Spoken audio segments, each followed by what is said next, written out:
What if I told you that McLaren could have discovered a hidden flaw in the MCL40 that not even they themselves expected, right after Piastri's retirement in China? Because what seemed like a simple electrical problem before the start has actually set off all the alarms within the team. But the most shocking thing is not the abandonment. This is what McLaren has found later. And when you start connecting all the data, you realize that this might not be an isolated case. It could be the start of a much bigger problem.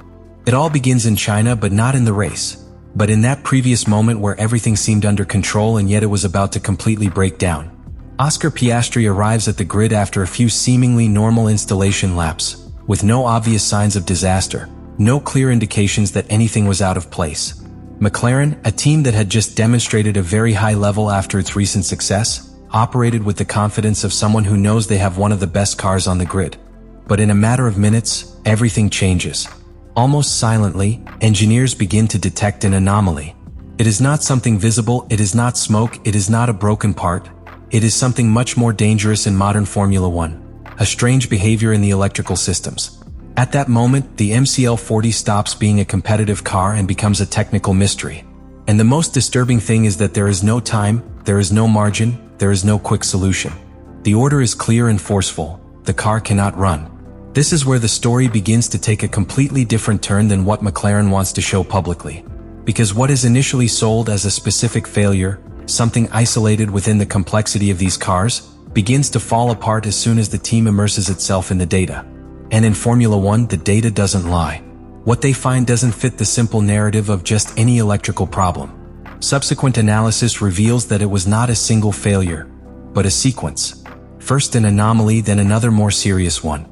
A second error that activates internal security protocols and forces a radical decision to be made: withdraw the car without even trying to compete.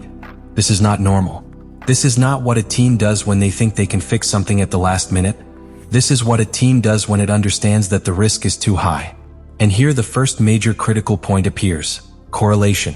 McLaren is beginning to see how what they expected from the car according to their simulations does not match what happens on the track. Key parameters such as battery voltages, consumption peaks, or the behavior of the control units under certain conditions begin to deviate. And when a team loses that correlation, it loses the ability to understand its own car. This is what really shocks the paddock, because we are no longer talking about another abandonment. We are talking about a warning sign about the MCL40 concept itself. A car that has been designed with an aggressive philosophy, optimized to the limit, but that could now be showing a structural vulnerability in its electrical architecture. The most disturbing thing is that, as it has been possible to reconstruct, these irregularities do not originate in China. Signs had already appeared during the previous weekend, small signs that at the time did not seem critical, but now make sense. It's as if the car was warning, and no one interpreted it in time. Meanwhile, McLaren tries to maintain control of the message. They talk about separate failures, independent problems between the cars. But this insistence on separating incidents is, in itself, a sign. Because when a team needs to clarify something so much, it is because internally there is doubt. And so, in a matter of minutes on the grid in China, McLaren goes from being the benchmark to becoming the center of a concern that no one expected.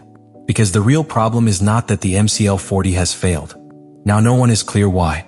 But the truly worrying thing does not happen on the grid. It happens later when McLaren locks itself in to analyze every data, every parameter, every signal that the MCL40 left before turning off. Because that's where everything starts to escalate. The team begins to piece together what happened, and what they find doesn't fit with an isolated failure. It's not a specific piece, it's not a one-off error, it's not something you can quickly change and move on. What appears in the telemetry is a pattern. A behavior that is repeated under certain conditions, and that points directly to the heart of the car: its electrical architecture. And this is where the problem becomes much deeper than anyone imagined. The MCL40 doesn't just fail, it starts to behave unpredictably. The battery voltages do not follow the expected curves, consumption peaks appear at times where they should not exist, and most critically, the electronic control units do not respond consistently when the car enters certain temperature and vibration windows. This is key because in today's Formula One, everything depends on that perfect synchronization between software, energy, and power unit. When that synchronization is broken, the car is no longer reliable. And McLaren is beginning to understand something that completely changes the picture. The problem could be in how they have packaged the entire system. The integration between its design and the Mercedes power unit, taken to the extreme to gain performance, could have generated a critical zone where everything works at the limit, but too close to failure. This explains why the team's reaction was so radical in China. They weren't dealing with a simple failure. They were seeing a symptom of something bigger. Something that, if ignored, could cause much more serious damage not only to the car, but to extremely sensitive and regulated components.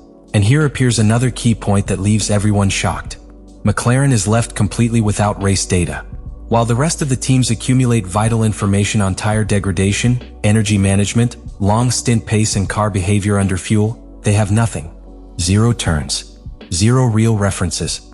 It is as if they have lost a fundamental piece of the puzzle in one of the most important phases of the start of the season. This creates a chain effect. Because without data, you can't validate improvements. Without validation, you can't develop with confidence. And without clear development, you start going blind.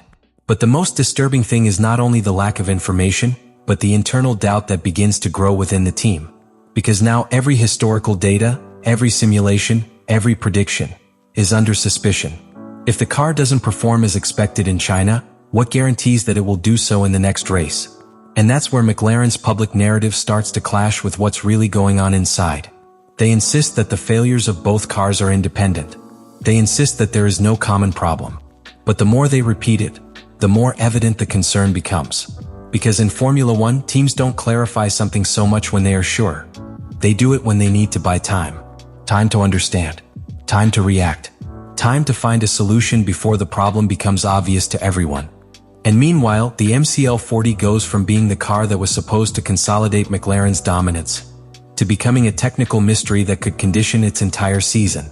Because now it's no longer just about performance. And this is where everything explodes. Because what McLaren has discovered not only puts a race in doubt, it puts his entire project in doubt. After days of internal analysis, cross simulations and absolute review of the telemetry, the team reaches a conclusion that, although they have not said it openly, is beginning to filter between the lines. The MCL40 could be operating too close to its structural limit. Not a performance limit, a reliability limit.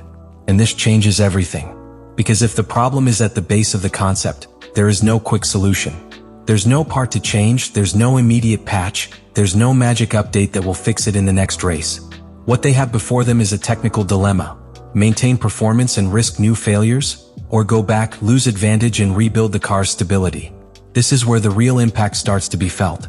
McLaren, the team that had just dominated, now has to rethink how to use its own car. Each outing on the track stops being a simple performance session and becomes a controlled test. Each turn is a validation. Each parameter is monitored with extreme precision. Because it's no longer about going faster. It's about understanding if the car can handle it. And meanwhile, rivals advance. Ferrari, Red Bull, Mercedes, all accumulating data, evolving, fine-tuning their packages. And McLaren, on the other hand, forced to slow down its own momentum so as not to break something bigger. This generates a silent, but devastating disadvantage in the medium term. Because in Formula One, development is constant. And whoever hesitates wastes time. But there is something even more critical. Internal trust begins to fracture. Engineers no longer have absolute certainty about their simulations. The drivers no longer know if they can demand 100% of the car in each situation. And when that level of doubt enters a leading team, performance drops even if the car is still fast. And this is where McLaren's hidden message becomes evident. They continue to insist that the rulings were independent. They continue to avoid talking about a structural problem. But everything indicates that they are containing the narrative while they work against the clock to understand what is really happening. Because if this problem appears again, it will no longer be a surprise. It will be a confirmation. And that is precisely what they fear most.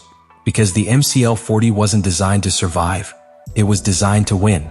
But now the big question is no longer whether it is the fastest car. The big question is whether it is a car that can be trusted. And in a season where every point counts, where every race defines the championship, that can make the difference between dominating Formula One or watch everything fall apart much sooner than expected.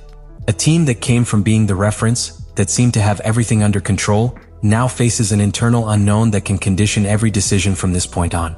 Because it's no longer enough to be fast. Now they need to show that they can be consistent. And in Formula One, that difference changes absolutely everything.